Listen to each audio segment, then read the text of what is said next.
écoutez Nana FM, il sonne 7h16 à Lomé. C'est un plaisir pour nous de vous retrouver encore une fois pour ce débat. Nous vous souhaitons la bienvenue et merci encore une fois de faire notre compagnie. Il fut un temps qui semble très loin maintenant, tout le monde ou presque en parlait, tous, surtout les acteurs politiques et ceux de la société civile qui en vantaient la nécessité et les bienfaits. Nous parlons là des élections locales et de la décentralisation, mais depuis un certain temps, plus rien. Alors ce matin, nous nous interrogeons comment peut s'interpréter le silence autour de la question des élections locales et de la décentralisation. Et pour en parler, nous sommes avec François Campatib, député à l'Assemblée nationale et premier conseiller du président du parti ADI. Bonjour Monsieur Campatib. Bonjour à Fanou et bonjour aux auditeurs et aux auditrices de la FM. En face de vous, vous avez Seth Klouvia, secrétaire général de l'Association des praticiens de l'éducation au développement à Paix de Togo. Bonjour Monsieur Klouvia. Bonjour Antoine. Le débat se fera également avec vous, auditeurs, qui pouvez réagir dès maintenant via la page Facebook de Nana FM et dans une vingtaine de minutes par téléphone sur le 22 52 47 79 ou le 91 09 71 71, le 22 52 47 79 ou le 91 09 71 71. Avec Antoine Tété Oméni à la mise en onde, je suis Antoine Afanou. Comment peut s'interpréter le silence autour de la question des élections locales et de la décentralisation? C'est le thème du jour. Alors, dans un premier temps, pour commencer, cette Klouvia, la première question vous est adressée. Comment peut-on définir concrètement ces deux notions dont on parle assez souvent et dont peu de personnes maîtrisent les contours? Comment peut-on définir concrètement les notions de décentralisation et d'élection locale en quelques mots? Oui, bonjour. La décentralisation, c'est un système de gouvernance. C'est le système de gouvernance démocratique choisi par un État. Et lorsqu'on parle de système de gouvernance démocratique, cela veut dire qu'au sommet de l'État, il y a délégation de souveraineté par élection pour élire les gouvernants au niveau de la présidence et de l'Assemblée, du Parlement. Mais cela reste au sommet de l'État. Il faut maintenant un retour. Il faut que le pouvoir revienne à la population pour que la population puisse disposer d'un espace de participation dans la gestion du pays. Voilà le système de la décentralisation, expliqué très, très simplement. Mais il ne peut pas y avoir de décentralisation sans élection locale, parce que ce retour de pouvoir doit se faire également doit se traduire par des élections locales où la population à son niveau dans les collectivités territoriales élit ses gouvernants au niveau local, des gouvernants proches d'elle avec qui elle peut interagir sur une base quotidienne. Autrement dit, la décentralisation qui découle des élections locales favorise une gouvernance participative. Oui, les élections locales confirment, ou bien c'est le moyen par lequel on va à la décentralisation. Sans élection locale, difficile de parler de décentralisation. C'est la question que j'allais vous poser. Est-ce qu'on peut parler de décentralisation sans élection locale? Aujourd'hui, on a un certain nombre d'institutions qui sont en place. On parle notamment de délégations spéciales dans les préfectures, dans des mairies. Est-ce que là, on peut parler de décentralisation? Oui, il peut arriver une situation où l'on recourt à une délégation spéciale, mais dans un temps très limité. Et la loi prévoit que c'est 3 mois renouvelables une fois. C'est une situation, disons, d'exception au niveau d'une collectivité où il y a dysfonctionnement du conseil. Et là, on peut donc évincer ou changer les équipes en mettant une équipe transitoire par le système de délégation. Mais ce système, ne doit pas durer plus cette délégation aura pour mission de préparer de nouvelles élections au plus tard dans les 6 mois. 3 mois renouvelables une fois, au plus tard dans les 6 mois. Alors, François Campatib, sur votre visage, je sens que ce sont des explications qui vous ont plus ou moins convaincu. Aujourd'hui, on a des délégations spéciales dans notre pays qui traînent depuis des années. Comment définirez-vous la situation dans laquelle nous sommes aujourd'hui, parlant de décentralisation et d'élections locales? La situation actuelle est que Au Togo, il est exclu de parler réellement de décentralisation. Je vais rebondir sur ce qu'il a dit sur les délégations spéciales pour dire que si les gens ne le savent pas, la loi sur la décentralisation au Togo a prévu ces questions, mais encore une fois, notre assemblée, souvent monolithique, à moitié monolithique, a trituré la loi déjà. Là où il était dit que les délégations spéciales, c'est pour une durée de 3 mois renouvelable une fois, ils ont ajouté un petit alinéa qui dit que les délégations spéciales mises en place restent en place jusqu'à l'élection. Ce qui explique pourquoi aujourd'hui, depuis plus de 20 ans, on est dans des délégations, et en plus... Qui sont légitimes au regard de la loi. Celles-là sont légitimes au regard de la loi triturée, mais celle qu'on vient de nommer n'est plus légitime. C'est là le problème. Parce que si on a mis en place une délégation spéciale pour des raisons précises, pour une durée, et que le problème ne s'est pas résolu, la loi s'applique à cette situation. Mais lorsqu'on prend la liberté de nommer de nouvelles délégations spéciales, lorsqu'on est dans une période où on devrait organiser des élections locales, là on est hors la loi. Donc aujourd'hui, la situation est une situation hors la loi, puisqu'on vient de nommer encore des délégations spéciales. Pour revenir à la vraie question, aujourd'hui nous sommes dans un flou artistique savamment entretenu par le pouvoir pour éviter les élections locales ou pour les organiser dans des conditions si floues qu'ils seront sûrs de les gagner. Est-ce qu'on peut dire qu'on est à un point mort? On peut dire ça. En avril l'année dernière, au niveau de l'Assemblée nationale, tout d'un coup, le gouvernement avait introduit 2 projets de loi. C'est cette année, 2016. Oui, c'est l'année 2016. J'ai dit en avril 2016. Ce n'est pas l'année dernière. Ce n'est pas il y a 1 an et demi. Voilà. Merci de me corriger. En avril dernier, le gouvernement avait introduit 2 projets de loi. Un projet de loi sur la création de nouvelles préfectures et un projet de loi sur la création des communes. Alors, et si vous vous souvenez, autour de 27 ou 26 avril, le président de la République avait réuni les chefs cantons. Il y avait une grande réunion dans la salle où il a parlé de décentralisation. Il leur a dit que c'est bientôt, on a parlé de décentralisation. Et puis c'est à la suite de ça que ces lois ont été introduites. Quand les lois sont arrivées à l'Assemblée nationale, nous nous sommes posé une vraie question. Nous parlons d'élections locales, nous parlons de décentralisation, nous parlons des communes, et on nous amène une loi sur de nouvelles préfectures. D'abord, il n'y avait pas de lien. Ensuite, on nous amène une loi sur les communes. Alors, nous étudions les lois. Et les critiques n'ont pas manqué. D'abord, pour les préfectures, nous avons dit qu'il n'y avait pas d'urgence. L'urgence était les locales, il n'y avait pas d'urgence, donc on ne comprenait pas pourquoi. Bon, bref, comme ils insistaient, cette loi-là est finalement passée. Mais la loi sur la décentralisation, il avait mis dedans qu'on vient de créer des communes au Togo. Et je prends la préfecture de Tone. Ils ont mis dans la loi, la préfecture de Tone disposera de 4 communes. Et ils ont mis Tone 1, Tone 2, Tone 3, Tone 4. Et ils n'ont pas mis les délimitations géographiques de ces communes. Et ils ont ajouté une disposition qui disait que la délimitation sera prise en Conseil des ministres.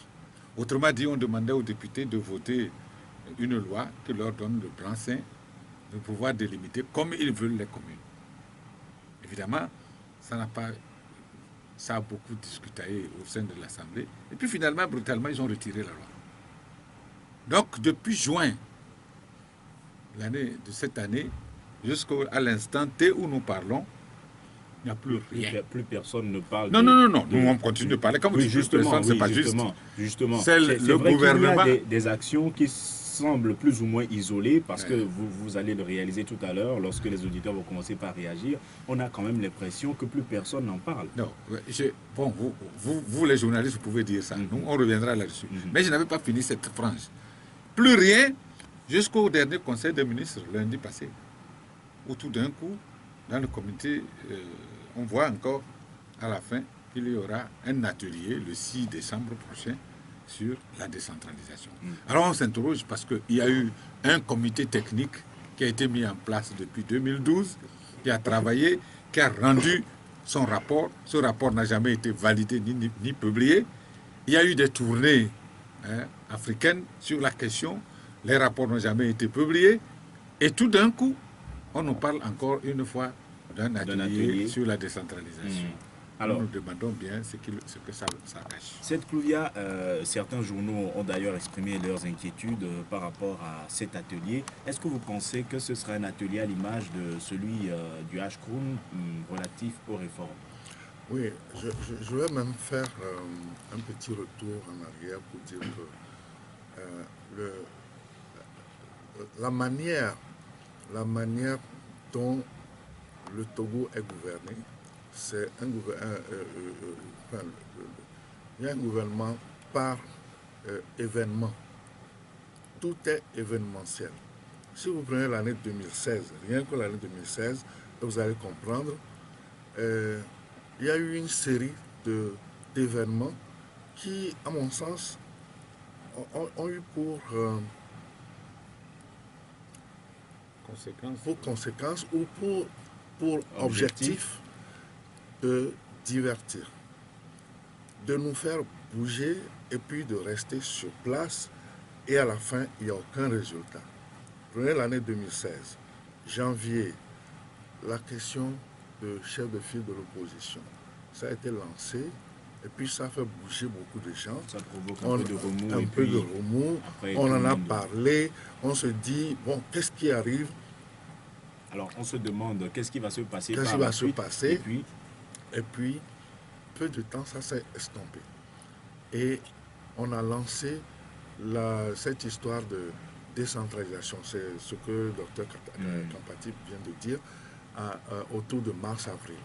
Mars-avril, ça a bougé avec loi introduite les débats à l'Assemblée, les réactions de l'opposition, rencontre du chef de l'État avec les chefs. Et puis, cela a pris à peu près 2 mois et puis plus rien. Alors qu'on attendait une dynamique pour annoncer que, bon, les élections locales vont avoir lieu dans tel nombre de mois, vers la fin de l'année, au milieu de l'année, rien. Et tout d'un coup, on a replacé en selle le HCROUN. Le HCROUN est arrivé et on se dit, bon, réforme. Donc on retourne à la question globale des réformes. Et on se dit, qu'est-ce qui va se passer?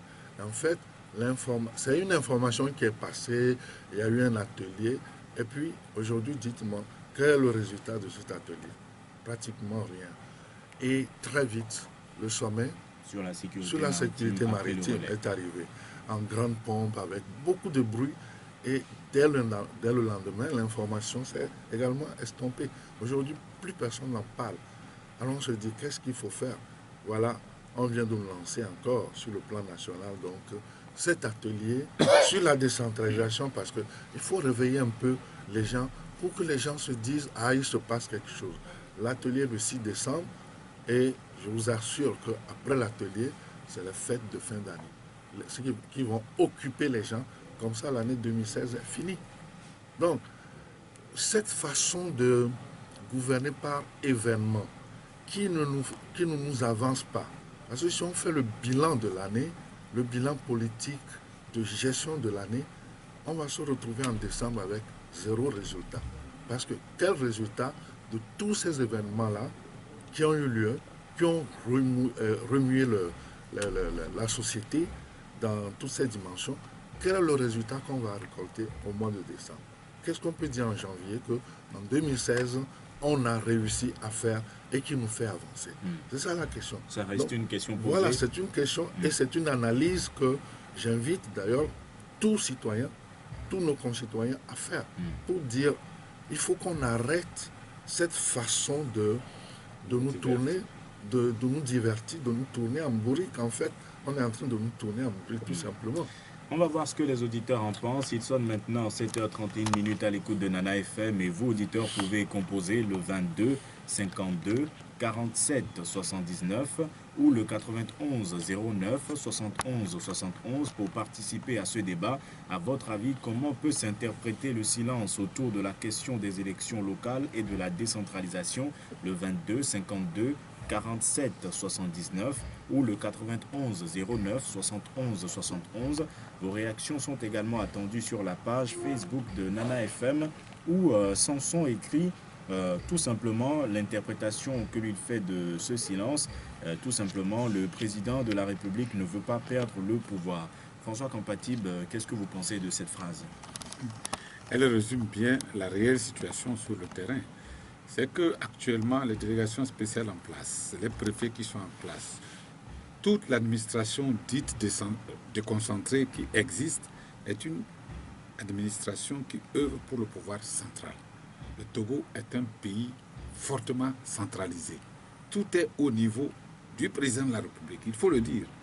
Eh bien, le système en place n'a pas envie de perdre cette prérogative.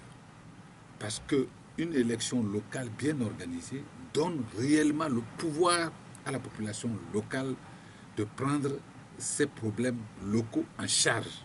Et ça ne plaît pas au système centralisé que nous avons hérité en fait de la France, qui continue de nous suivre.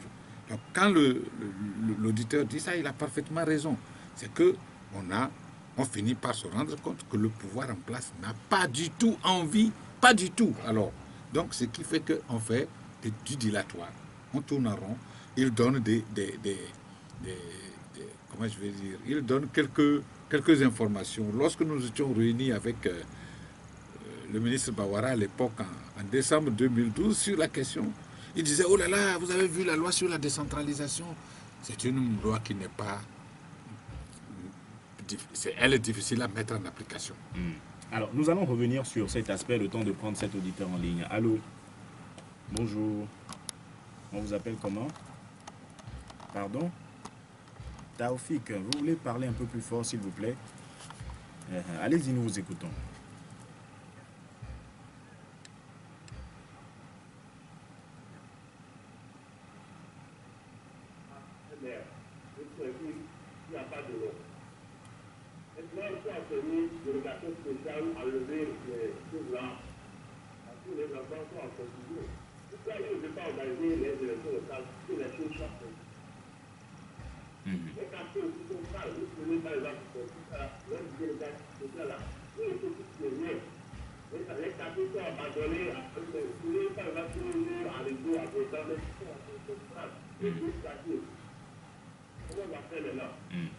Nous vous disons merci, Taoufik, d'avoir participé à ce débat. Alors, pour revenir à la discussion avec le ministre Bawara, Taoufik, lui, il pense concrètement que les élections locales permettraient de résoudre les problèmes à la base, l'insalubrité dans les quartiers, par exemple. Absolument, ce qu'il dit est essentiel.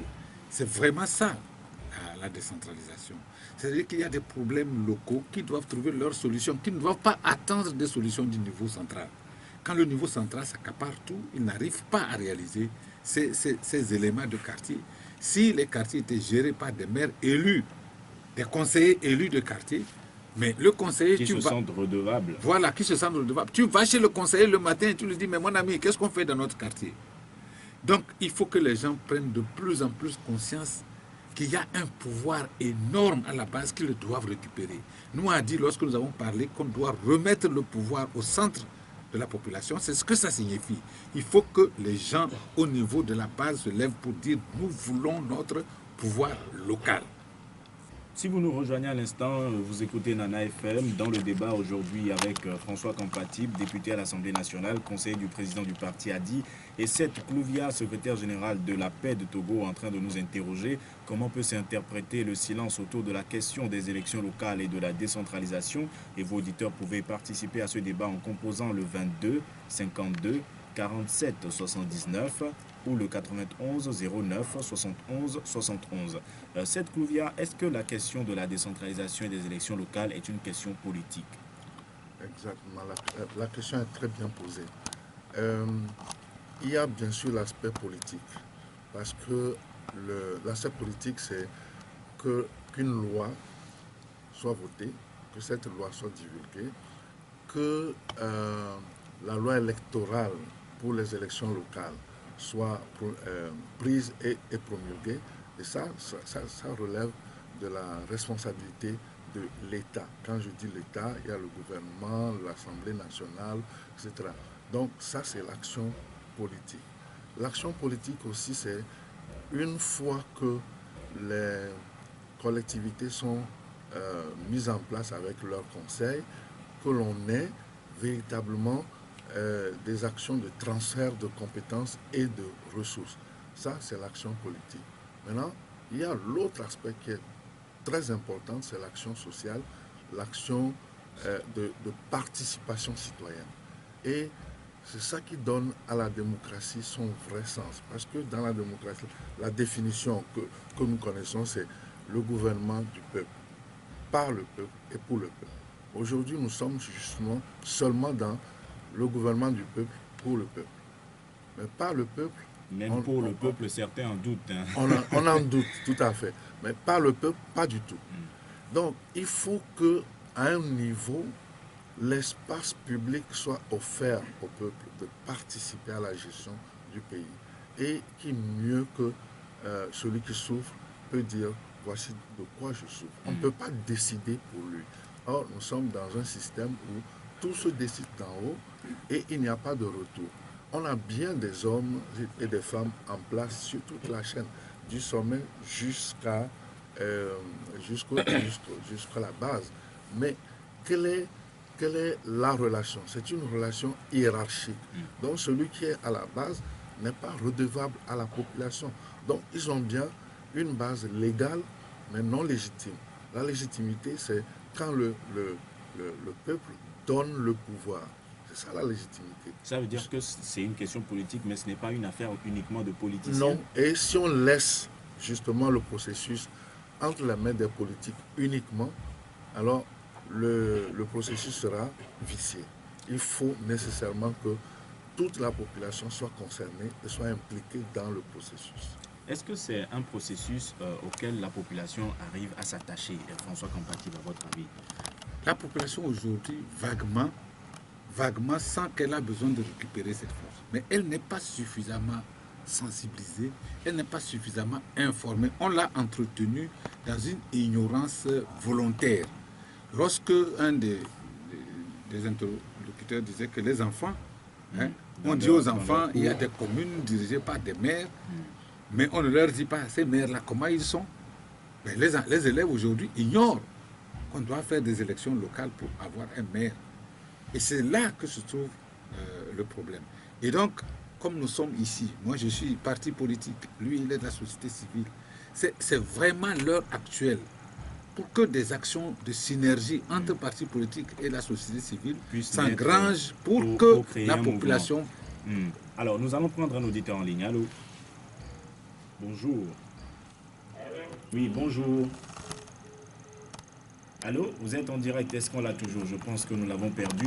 Le 22 52 47 79 ou le 91 09 71 71 pour participer à ce débat. Le 22 52 47 79 ou le 91 09 71 71. À votre avis, comment peut s'interpréter le silence autour de la question des élections locales et de la décentralisation?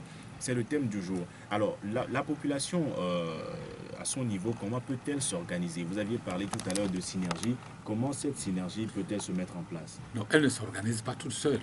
Il faut un leadership pour que la population s'organise. Un leadership politique ou politique et de la société civile. Nous, au niveau d'ADI, nous avons déjà lancé un processus interne au niveau de la jeunesse que nous appelons pour les élections locales. Je m'engage. Et nous faisons une sensibilisation interne qui a pour objectif de sortir. Aujourd'hui, c'est vraiment un plaisir que j'ai de rencontrer M. Seth, qui, à leur niveau, ont des initiatives dans ce sens. Et bon, il faut que l'ensemble de ces initiatives se retrouvent, se mettent en synergie pour amener la population à prendre conscience de leur rôle dans cette mise en place de la décentralisation. À partir de cela, le mouvement va se mettre en place et exiger que la décentralisation et en particulier les élections locales, soient effectives. Alors, cette Clouvia, je demandais à François Campatib si la population s'attachait réellement à la question de décentralisation, parce que sur la page Facebook de Nana FM, les statistiques démontrent clairement que lorsqu'on fait des débats sur des sujets autres que ceux liés à la décentralisation et aux élections locales, il y a nettement plus de réactions. Les gens sont plus intéressés par d'autres sujets qui leur semblent plus clairs, notamment les élections à 2 tours, des sujets totalement différents de la décentralisation et des élections locales. Est-ce qu'il s'agit d'ignorance ou d'une négligence ou d'une totale indifférence? Oui, il n'y a pas indifférence, il n'y a pas négligence, il y a ignorance. C'est vrai que c'est une question d'information. Il faut qu'il y ait assez d'informations, de formation, d'éducation sur la thématique, parce que c'est quelque chose qui paraît nouveau. En fait, elle n'est pas nouvelle, puisque la décentralisation avait existé au début, après l'indépendance, ça avait existé. Puis en 87, on a fait des élections locales, mais c'était dans le cadre du parti unique. Et puis après, plus rien. Mais si on a fait revenir la décentralisation dans la Constitution, c'est parce qu'on sait que c'est par cette voie-là que la démocratie, voilà, la démocratie peut réellement Nous allons prendre un auditeur en ligne. J'espère qu'il est toujours là. Allô? Bonjour. On vous appelle comment? Oui. Amouzouvi, vous nous appelez de Tocoin Solidarité. Allez-y, nous vous écoutons. Merci. Merci, bonjour. Si ces gens-là ne veulent pas faire les réformes et aller jusqu'à la décentralisation, c'est parce qu'ils ont peur de perdre le pouvoir. C'est tout le problème. Ils ont besoin du système pour bouger le peuple. Et ce système a rendu le peuple se voulait agressif. Les gens ne connaissent plus leurs droits, les gens ne plus rien, les gens sont là seulement. C'est dommage. Merci. Nous vous disons merci, M. Amouzouvi, depuis Tocoin Solidarité. Une réaction avant que le docteur François Campatib ne se prononce. Allez-y. Oui, ce que l'auditeur vient de dire est tout à fait vrai et je crois que c'est une situation qui perdure depuis le temps du feu général Eyadema. Déjà à cette époque, je me rappelle que le général Kérékou, président du Bénin, avait dit que lui dirigeait des hommes et que Eyadema dirigeait des moutons. Il y avait déjà cette remarque-là. Et est-ce que tout n'est pas fait pour que nous soyons comme des moutons dans le pays qui ne disent rien? On nous tond et on ne dit rien. On se laisse tondre et puis les poils vont repousser et la laine va repousser et on va nous tondre encore et encore. Je crois qu'il est temps pour que les gens comprennent. Et ça, pour qu'ils comprennent, il faut qu'ils soient informés. Et pour être informés, il faut mettre en place une plateforme d'information, d'éducation de masse pour que toute la population soit informée. Or, le système d'information aujourd'hui au Togo, volontairement, exclut une grande partie de la population. Vous prenez Lomé, tout le monde entend ce que nous sommes en train de dire, mais combien en dehors du cercle de Lomé, à peine TV, et vous allez voir que les gens ne sont pas au courant. Ils ne comprennent pas. Ils ne reçoivent pas l'information pour comprendre. Aller jusqu'à, vous parcourez donc le pays jusqu'à Sinkassé, à partir de TV déjà, l'information est coupée. François, je réagis sur l'intervention de M. Amouzouvi, qui à la fin me fait apparaître une sorte de découragement, d'abandon. Parce qu'il dit, la population est devenue amoureuse, c'est dommage. Non, M. Amouzouvi, vous devez prendre le flambeau là où vous êtes dans votre quartier. Actuellement, si chacun de nous qui comprend ce qui se passe se mobilise pour expliquer de masse, à la proximité, ce que c'est que les élections locales, nous réussirons pour une bonne fois pour toutes, pour remobiliser la population pour réclamer ses droits. Actuellement, effectivement, nous avons comme l'impression que la politique d'asservissement, la politique de faire en sorte que les gens se découragent, prend l'effet. Mais c'est à nous, acteurs qui comprenons quelque chose, de changer. Si nous ne changeons pas ou si nous nous décourageons, si nous disons juste c'est dommage et nous ne faisons rien, alors là, ce sera vraiment dommage. Nous allons prendre... Il faut qu'on se remobilise. Un autre auditeur en ligne. Allô? Bonjour. Oui, vous êtes en direct. On vous appelle comment? Monsieur Kolani. Monsieur Kolani, vous nous appelez de... J'appelle d'abord. Allez-y, nous vous écoutons. Vous avez posé la question tout de suite. Et il disait que l'affaire de la décentralisation, ce n'est pas l'affaire politique. C'est politique et sociale, n'est pas l'affaire d'un parti politique. Il l'a dit également. Il l'a dit. Parce que tout à côté de nous, nous avons des chefs au niveau des gouvernements. Parce que si on ne sait pas faire, et que les partis politiques se mettent à la base, on va poser le débat. Alors, M. Kolani. On ne fera pas ainsi voter à la base, les gens vont voter les emblèmes des partis politiques, au lieu de s'intéresser réellement à tout qui peut faire affaire. Alors, M. Kolani. Monsieur Kolani, vous m'écoutez? Comment est-ce que vous interprétez le silence qui entoure cette question des élections locales et la décentralisation actuellement? Comment est-ce que vous interprétez le silence qui entoure ces questions actuellement? Est-ce que pour vous, vous estimez, comme d'autres également, qu'il s'agit simplement d'une crainte des autorités de perdre le pouvoir? Ah ouais, non, comment perdre le pouvoir? C'est un truc qui s'impose et qui est important. Mais seulement comme les partis politiques eux-mêmes, ça permet le pouvoir de faire une direction pour maintenir son pouvoir. Le docteur compatible... Alors, M. Kolani, que je comprends bien, que je connais bien, je vais répondre de manière claire. La question que pose M. Kolani est en aval de ce que nous sommes en train de dire. Il pose la question de comment seront organisées les élections locales, qui va participer aux élections locales. Mais aujourd'hui, il n'y a même pas d'élections locales. Comment seront organisées les élections locales? Il faut les obtenir. Il dit surtout que la population doit être... Non, il dit que pour élire... Pour ne pas voter des emblèmes. Oui, il ne faut pas que ce soit les partis politiques. Mais nous ne sommes même pas encore là. Nous ne sommes pas aux élections locales. Nous voulons mobiliser les gens pour obtenir des élections locales.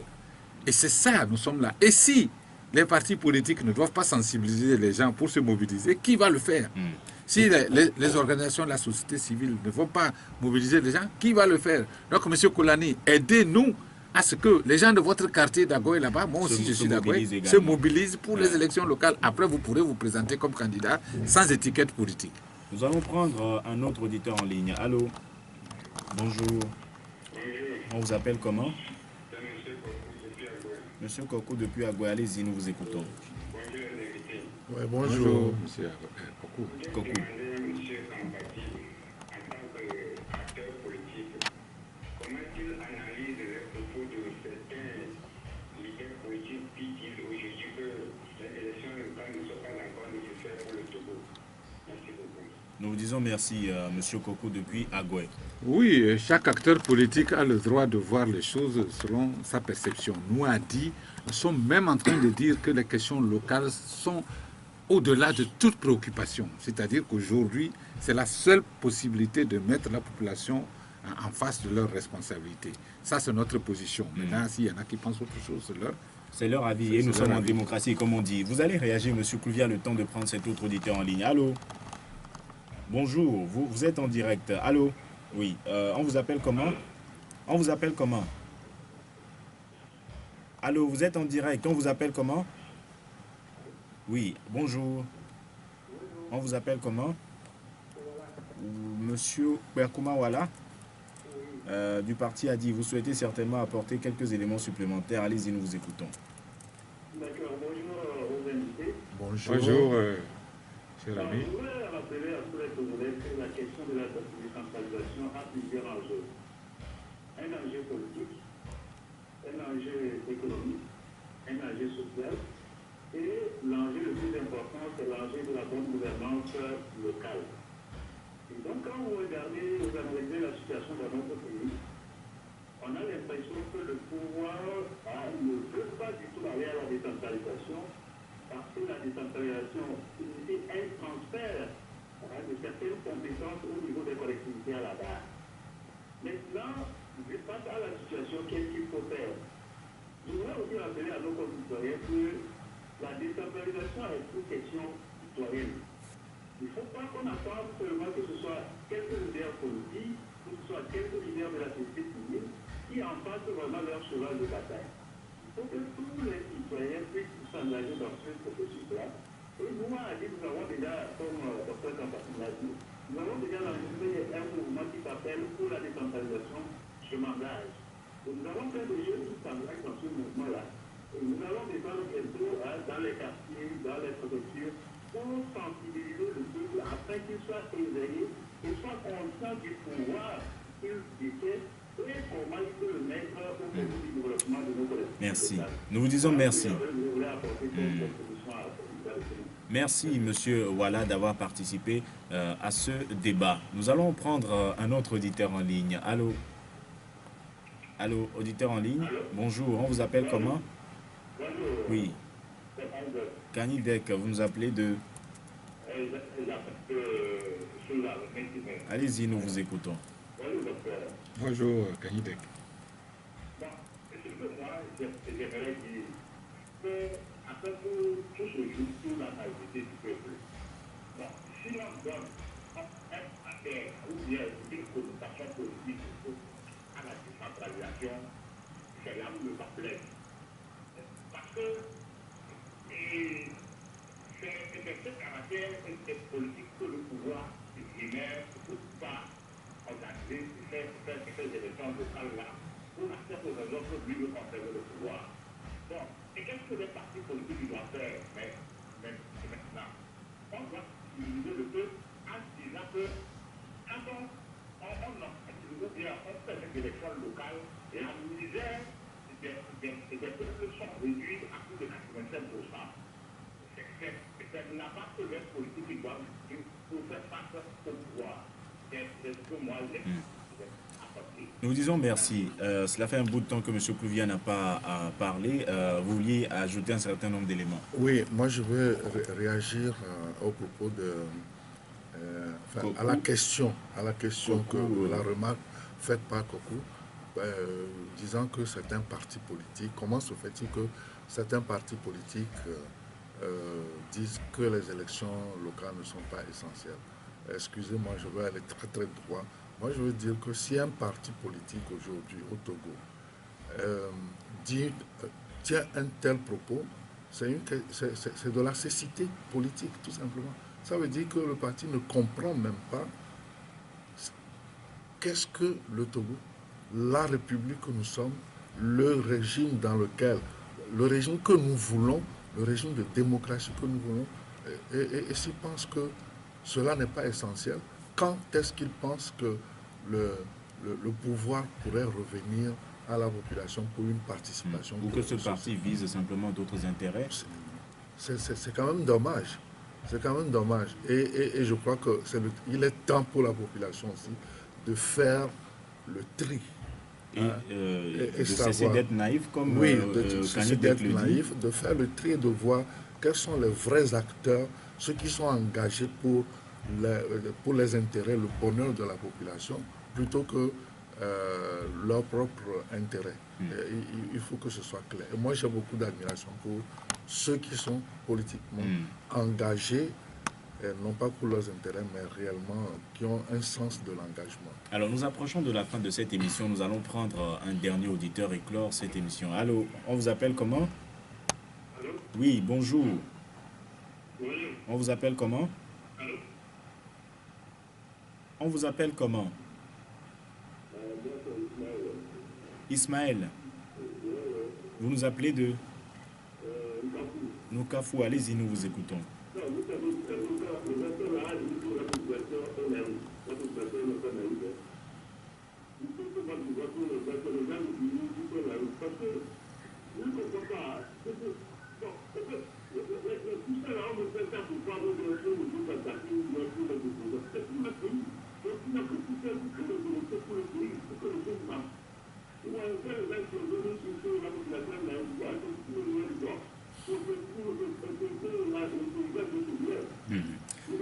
Nous disons... Nous vous disons merci, Ismaël. Encore une fois, nous sommes en démocratie et chacun a la liberté d'exprimer ses idées. L'essentiel, c'est de ne pas s'injurier. Alors, François Oui, Compatible. peut-être que les gens se trompent de mots parce que le français est subtil. Je pense que naïveté fait référence à l'ignorance dont nous avons parlé. Il y a beaucoup de populations qui ne savent pas ce que c'est. Mais dire qu'elle est naïve, non. Une population éclairée ne peut pas être naïve. Alors, je reviens à la réaction de Kanyidek, qui disait quelque chose d'un peu contradictoire.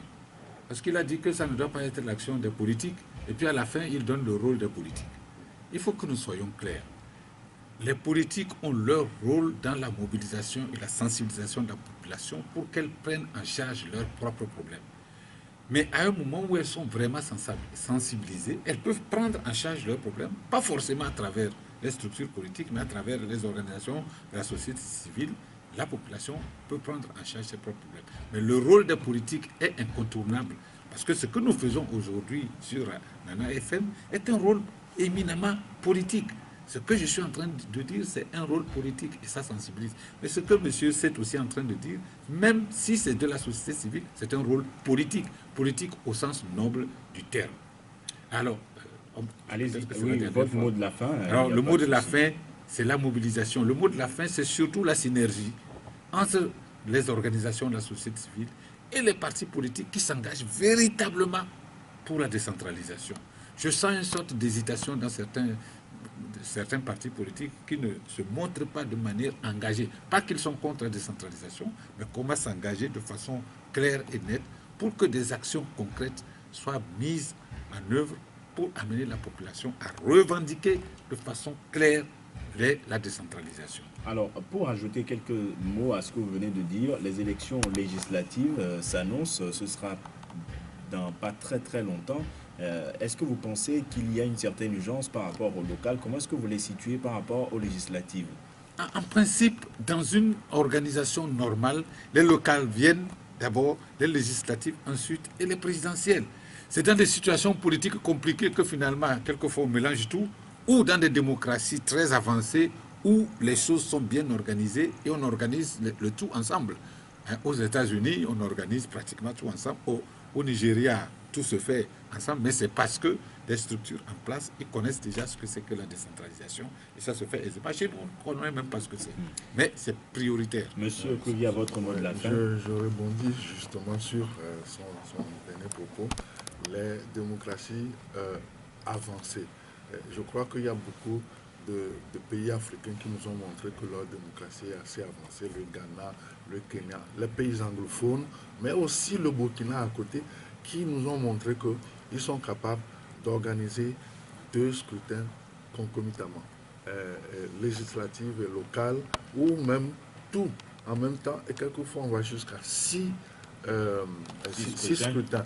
Bon, est-ce que le Togo qui était sur le starting block au même moment que tous ces pays en 1990 va dire que sa démocratie n'est pas assez avancée? Pourquoi? C'est une question qui se pose. Pourquoi nous, on n'arriverait pas à le faire? On n'est pas le pays le plus grand, mais on n'est pas le pays le plus ignorant non plus.